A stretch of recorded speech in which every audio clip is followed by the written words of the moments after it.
Hi guys, we'll start with the broadcast section with no embargo, followed by an embargoed section for 10:30 p.m. tonight. No live tweeting during the broadcast section, please, and use the microphone provided. Michael. Thanks, Ant. Hi, Ange. What's the latest team news ahead of the game tomorrow, please? In terms of the other night, everyone got through that okay, so no issues from the other night. Obviously a short turnaround, so the lads still sort of recovering from that, so we haven't really done too much training-wise, but all feel good. And Pape Sarr's back as well, obviously. We had a long trip back, so we'll just assess him after training, but fair to say he'll be involved. I'm not sure to what extent. And then, that's it from Wednesday night. January window done. Radu Dragusin in, Timo Werner. Understand Lucas Bergvall having a medical this afternoon. If that gets done, all in all, happy with that window? Yeah, look, it's been, I think I said last week, I think from our perspective, we had some clear objectives in there. And one was we obviously, we had a real sort of gap at centre-back, particularly after letting Davison Sanchez go after the window closed last time. And, getting Radu in early was great. Obviously getting Timo in early was also, excellent for us with, the kind of injuries we've had at the moment and absences, particularly with Sonny away. And the beauty of getting them in early is they've already made a contribution. If you leave it to the last day, which would have been yesterday, then it still takes guys time to settle. But they've both settled in really well. And even in terms of outgoings, I think we got some good loans. Alejo left yesterday, and he was developing well with us, but obviously got the injury. But great for him to get some game time now in a good league at a good club. Ashley Phillips, Selfie Divine. So, from all those aspects, probably the only disappointing one was yesterday. I thought there was a really good opportunity for us, and the club just didn't feel, they didn't feel it was the right move for us. So disappointed with that, but we ended up at Ferrari, so we just have to cop it. Oh, look at you all, eh? You were ready to type away. I was going to pause just to let his phone blow up. You threw me. No, it was a good one, mate. It was good. You threw me. That's right, go on. Sorry. Right. Dragusin. You had a flat day yesterday, so I'm trying to spark. I was fine. Okay. Dragusin, Werner, Maddison, they all had options with big clubs. Bayern Munich, Dragusin, Bergvall, Barcelona. This is great for Spurs fans. What are you and the recruitment team saying to these players? And what do you see this club, where do you see it going under your management?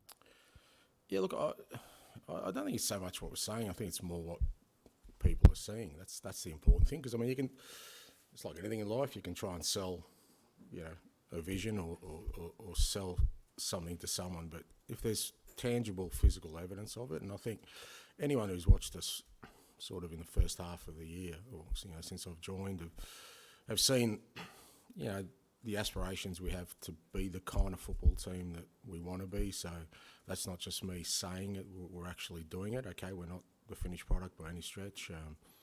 We're giving young players an opportunity. Guys like Destiny and Pape and Mickey and all guys in their early 20s who have played already significant roles. So we're building a team. So I guess from our perspective, it's pleasing that, hopefully we become a club that's a preferred destination, particularly for talented young players. As I said the other day, that there aren't too many hidden gems around. Everyone kind of knows, who the talents are. And, I really want our sort of, hopefully our point of difference is that, I've always felt that, your football is your biggest sort of selling point beyond anything else. And, hopefully we're showing evidence of that, which is helping us. Finally, not a transfer one, but could be a toughie. Australia v South Korea. Sonny, your captain here. Who do you want to win? Yeah, no, it's kind of a win-win for me. Obviously being Australian, I'd love for them to get through and then we get Sonny back. But, part of me would love Sonny to win an Asian Cup because, I know what it would mean to him. I know what it would mean to his country. They put great stock in that competition. And, for Sonny and everything he's done for the game, for his country, for his nation, as disappointed as I will be, if Australia go out, I'd love Sonny to go all the way. And don't mind if he misses a couple more games for us. Cheers, Ange. Thank you. And good afternoon. James Madison spoke after the game on Wednesday about how great the freedom that you allow him, but it's still within a structure. How would you describe it from your perspective, please? Yeah, look, I think part of our sort of end goal is to create a fairly sort of fluid team and a team that, you know, like all the great teams, I guess, you know, has many avenues to success, so that, you know, if a team's trying to stop us, that there are multiple ways we can sort of get through that, and you can I think you can only do that if there is a certain sense of freedom within the way that the players approach it. But like everything in life, I think you do need structure. I think you do need discipline. I thought, as I said, you know, that's why I was disappointed with our first 45, not our first 45 minutes, sort of our last 15, 20 minutes of the first half the other night, is that we went away from those principles. And when you do that, even if you have that freedom and even if you have the talent, it's still very hard to impose yourself on the game. So, you know, like I said, that's still a work in progress, but you know, that's kind of where we want to get to. You're back in the top four. How satisfied are you that, despite the injuries, missing some key players for a while, you still managed to keep momentum throughout most of the parts and stay true to your game principles? Yeah, look, I think that's a testament to the players more than anything else, and the character of the players, because we have had some real challenges. We're not the only club, obviously, with injuries, but we've had some fairly significant ones, and that on the back of, you know, sort of, you know, pretty much changing everything about the environment. You know, it hasn't exactly been, you know, for want of a better word, stable for the players to really have a launching pad for consistency, and I think this group of players has really sort of banded together really well in terms of the spirit they have, the togetherness they have to overcome these things, where even, you know, in days where, you know, we've had difficulties, our football level hasn't dropped too much, and our results, you know, apart from obviously we had a spell where we lost a few games, but even then, you know, we were right in those games, and I think we are where we are today mainly because of that, because of I think the players and their character, and that's important because, you know, you can't have just the football, you need the other stuff as well, and sometimes that's more important, particularly when you're trying to build something. Everton this weekend, Goodison Park can be a challenging place. How are you hoping to see the same mindset from your players to apply the game plan properly, despite the atmosphere that can be overwhelming sometimes? Yeah, it can, and you know, it's a tough venue. You know, the supporters there really get behind their team, and you know, even though their results have dropped off a little bit now, when we played them even here, it was a really tough game for us. You know, it's going to be a physical game. You know, we're going to have to be up for those kind of things. We've got a short turnaround, obviously, with the lunchtime kickoff after Wednesday night. So all those kind of things are potential impediments for us performing. But again, you know, going back to my earlier answer, is that, you know, that's the kind of things that the players have really, you know, risen to those challenges in terms of, you know, showing the character and belief. We've gone to some pretty tough venues away from home this year, and I think we've performed really well. And we're going to have to again on Saturday, because it's going to be a tough game. And you mentioned the young players. I think you've got like the third or fourth youngest squad in the Premier League. Obviously, a lot of talented players come through the academy as well. How do you and the club, I guess, as a whole, ensure that becomes a bit of a golden generation rather than just anything else? Yeah, look, I think it's about opportunity. I mean, I'm not too sure about your reference to the academy. I think we've got a lot of work to do in our academy, and I think Simon Davies is certainly one that's, you know, put a lot of emphasis and priority there that, you know, we need to be doing better. I don't think we have the production line other top clubs have, certainly not, and even currently. It's why we're investing in some younger players, even for the first team. So, but for us as a football club, that's definitely the way forward.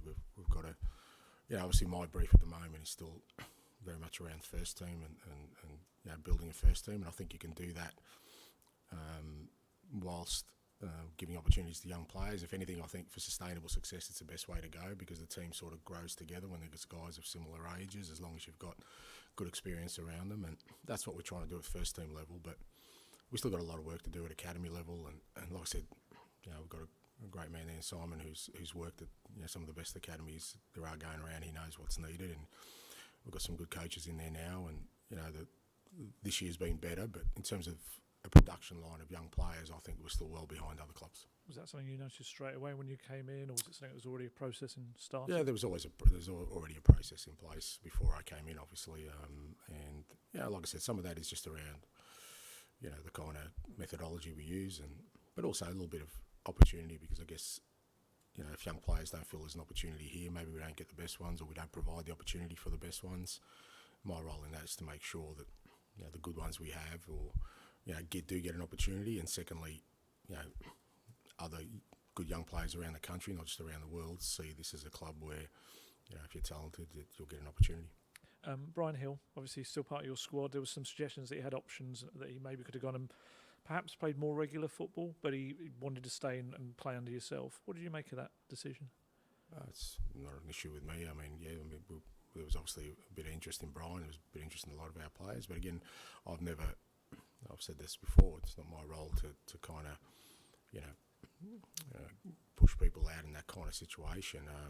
I still very much regard them as our players, and Brian's he's a fantastic young player, and he works so hard to improve every day. He had a difficult first half of the year with a couple of injuries, and people shouldn't underestimate that, especially in a setup like ours where most of the guys had a strong pre-season, are the ones who have kind of hit the ground running. He kind of missed out all that, but he wants to improve. He loves the environment here. We love having him part of the group. He's still a young player with plenty of time to develop, and happy to have him around for this second half of the year. Very quick one on James Maddison. Obviously, less than 72 hours between the games. He had cramp towards the end of the first game. Is he in a position where he could start again this quickly? He's a professional footballer, mate. I hope so. Unless he, because if we're going to be playing in Europe, unless he wants to sort of pick and choose which games to play, I'd suggest that Matters will be right for tomorrow. Great. Finish this section with George at the back,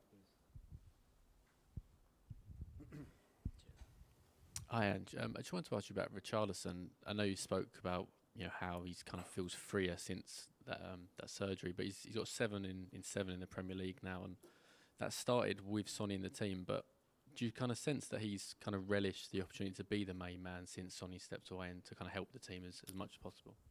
Yeah, it's probably one for Richie to answer more, but I think it's helped that he's kind of had a consistent run in the team for sure. I think any player feels that confidence in himself, and I think the goal's obviously important because that's kind of everyone's measure, but I just think his general game's improving, and that's the main thing for me. That's where I've seen, because the way we play and the kind of player Richie is, I was always confident he scored goals, but we need more than that. And I just think his work rate now defensively, which was really important when we had Sonny up there at the start of the year, hasn't dropped off with Richie there. He's working really hard for the team. I think the K's he did the other night was right up there. And then his link-up and hold-up play is improving all the time. And see, I love that. I love when, players still want to improve and still do improve, rather than just say, well, he's playing for his national team. He's been at this level for quite a while, but I can actually see him developing further. And that's what, you want as a manager and as a coach. And, for us, he's becoming a really important player. And sort of looking at the kind of team as a whole, do you know what I know you've not really had a chance to pick your best team, but do you know what your best team would be, or has that changed actually from what you thought at the start of the season to the now? best team's the one I put out there tomorrow, because it's never worked that way in my 26 years of football. It just doesn't. You never have everything in place. There's always something that will. And if you think that way, I think you box yourself into a little bit of a corner.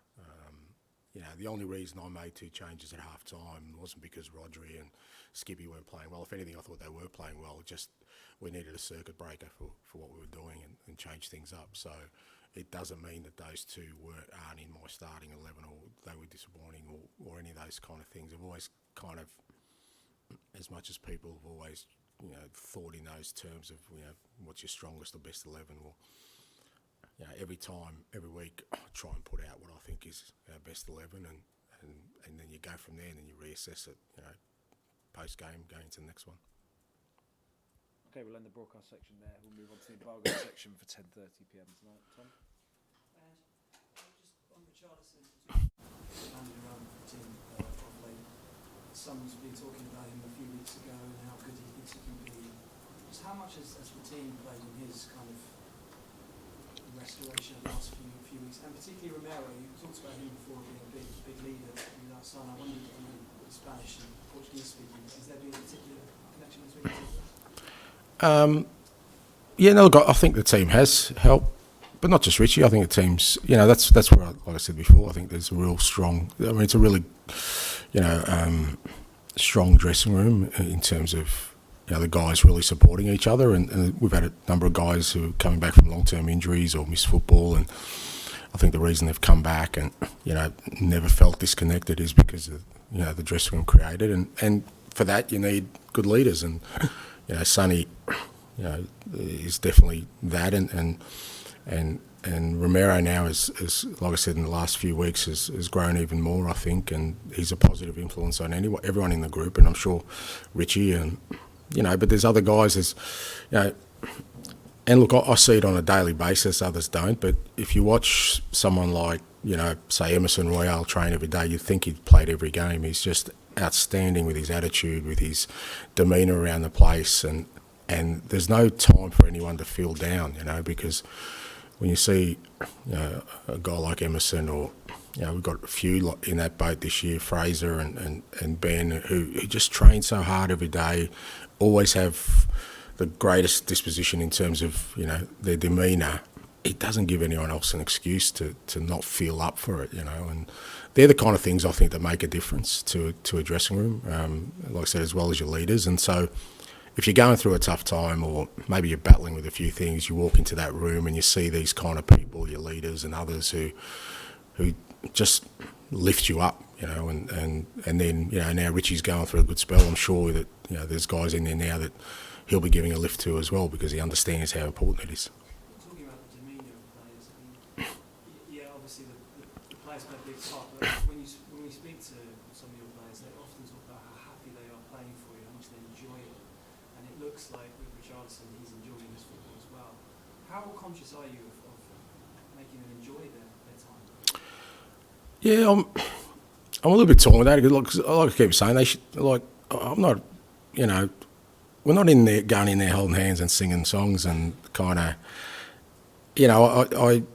I just think, it's how you define the word happiness. I think my responsibility is to provide an environment for them to fulfill their dreams, and that doesn't mean that I'm always going to, be cheery around the place, or I think sometimes that requires me to show them the way forward, and that way forward sometimes is tough. It's not about, but hopefully they get enjoyment from seeing themselves improve, from seeing themselves, achieve things, from seeing themselves being part of something special, and that's the kind of sort of happiness that I want. I just don't want players. I'm really sort of wary of that, actually, that, if I sense anyone's getting too comfortable, it just, that sort of disturbs me more than anything else, and I feel like I need to give them a bit of a push along, but like I said, depending how you define happiness, I do think that, my role is to, like I said, give them a sense of purpose. It's like, for all of us, mate, if we can, if we've got people around us who love us and they're all healthy and we wake up with a bit of purpose every day, then I think we should all be pretty happy and thankful for what we've got. Just finally on Richarlison, 7 goals in 7 games. And you mentioned that you think he can play better and get even better. Is he making a pretty good case at the moment to be the long-term answer at centre forward? Yeah. And in my best 11, is that what you're saying? It's a talking point. People wondering if Spurs will one day bring in more strikers. Yeah, look, I've never thought in those terms, because I just think if you do, then, like I said, again, you box yourself in. What I do want is, for Richie to keep improving and keep it, developing his football and becoming a real, force for us, and then we'll see where that takes us, because as this year alone has shown us, whatever plans or designs I had about what kind of formation I'm going to play and which players are going to play a part of that pretty much went out the window after the first 15 minutes of Brentford, when Romero gets concussion and I'm going to make a change. So you can't, I've never thought in those terms. Like I said, for me it's about trying to get players to fulfil their potential, and with Richie I still think there's growth there. And if he keeps growing, well, we, the football club, will be the beneficiaries of it. Ange, hello. Can I ask you a bit more about James Maddison? Yep. A bit related to your happy talk with Richarlison, probably, but some players just seem to have a negative inspiring impact on lifting the stadium, and he got a great reception when he came back. Why do some players do that, and why does James do that? Look, I guess, look, he is one of these players that, he's exciting to watch. I think, you know, he's a very creative player, and invariably, you know, supporters for the most part, you know, love those kind of players who, you know, are a little bit different and can do something a little bit different on the football field. Part of it's just the way he carries himself. You know, I think Matters, you know, likes to be, for want of a better term, in the spotlight in the right way. You know, he doesn't shy away from that responsibility that, you know what, I'm in the team to kind of create and be a force, and he embraces that. And I think, again, supporters enjoy that, watching one of their own sort of stand up in that kind of environment. So I think it's a combination of things, and he's just a lovable little rogue, mate, apparently. Is he like that around the camp? Yeah, pretty much. Yeah. He doesn't mind a moan, and like I said, when he was injured, he wasn't great, but he's very upbeat guy, and you know, he's not short of a word, which is not a bad thing. I think characters like that and personalities like that are really important in a dressing room, provided they back it up on the field. And for me, that's always the ultimate measure, and he's more than backed that up out on the field. I know you wouldn't tell me England's not your problem, but we've always had a difficult relationship with what you might call flair players in the national team. They haven't always been given a sort of fair run, or some admirers might, but anyway. Is it an important inspiration for him to be part of the England team and be at the Euros somewhere? Yeah, I'd like to think so, because I don't think there's any reason why, you know, what he does at club level is not transferable to international level. But again, now that depends on sort of the team structure and, you know, the other players in the team, because there's always got to be, you know, whatever side you have, there's got to be a chemistry there. You know, you can't have, as much as you know, there might be a universe where that exists, you can't have 11 James Maddisons in your team. You know, you need other kinds of players, other different types of players. That's the beauty, that's the chemistry we're all after, you know, where you've got a little bit of everything in your team. So that's always a challenge for every manager is, you know, sometimes how do you fit all these pieces so it makes a beautiful puzzle at the end of it. And, you know, sometimes we try and jam these pieces into spaces they don't fit. John? It's very unusual to see Tottenham as the biggest spenders in a transfer window. It's almost parallel universes. In the smaller spending window? There's a bit of context there. Yeah. Do you see this as a levelling playing? Come on, mate. Come on, mate. Don't tell me I bought my way to the top because I spent. That's what I'm saying. Is this the perfect opportunity for a big club like Spurs that has been sensible in the future? Yeah, look, You've got an advantage now that others. I think all those things are an advantage. Whether you got £1 or £1 billion, it's how you spend it. I really do. I have no issue with clubs that spend a lot of money if they get it right. Good on them. You know, they're investing their money wisely. It's like all of us. You know, whatever you got, you want to invest it wisely. So whether that's, you know, a sort of limitless amount or a finite amount, as we're all finding out that there is now, you know, you can't just spend. You need to sort of be prudent around. It's how you spend it, because, you know, I think for us, we've done a good job strategically, because part of the brief, from my perspective anyway, was to do it early, right? That was really important for us, because I know people kind of dismiss that aspect of it, but, you know, if we didn't have Timo and even Radu over the last sort of 3 weeks and drop games, we wouldn't be in the position we are. We'd be in a very different position, you know. So that was just as important for me as us doing business. And look, maybe you're right, maybe because of the lack of activity, it allowed us to do that early. But I still think we were pretty smart about it in terms of the targets we identified you know, and the way we did it with Timo and Radu. So, look, yeah, is there an opportunity? I think there's always an opportunity. It's how you kind of embrace and take it. Do you feel there will be an opportunity in the future because of the financial prudency? Well, You've got an advantage going into next season. well, it depends again how we use that money. You know, if we misspend, we're going to be in the same kind of bind, because once you misspend, you have to replace, don't you? And you can't. So, it's not, like I said, it's as much about how you spend it as it is what you spend, because one mistake now, particularly with you know, financial fair play, one mistake costs you more than that, because you've got to replace that player.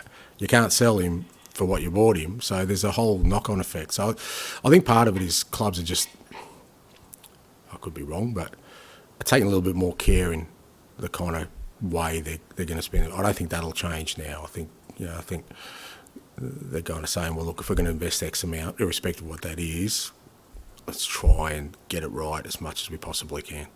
We did see the previous manager here say the recruitment has been terrible. You actually had to say that, and you put lots of people on loan.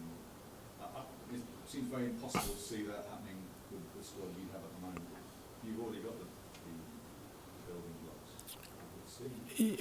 Yeah, to a certain extent. And look, I don't think, you know, I don't talk about the past because I wasn't here, and I don't think it's fair of me to talk, you know, about other managers or the circumstances they were in, because I know how challenging this role is. But you know, from my perspective, I said last week, recruitment ultimately is my responsibility. You know, if we go down the wrong path, it's on me, because I've got the one that's got the final say. So, you know, that's where I kind of, you know, I put myself in that position, and you know, obviously, if it doesn't go right, then I've got to take the flak for that. But I'm also very, very confident when I make these decisions about, you know, minimising the risk any club takes, because I just got a real clear idea about what I want and whether it'll fit into what we're doing. Finish with Dan, please. Ange, can you talk about Lucas Bergwijn? I know the deal's not been announced yet, but we understand he's here now, sort of completing the move. So I wonder if you could say what you see. Yeah, no, look, I think just with respect to the player, the club, even our club, I don't like speaking about these things, because there's always maybe something. Look, it's fair to say it's a fair way down the line, and hopefully gets concluded. And once it does, happy to chat about it then. Okay, thanks guys.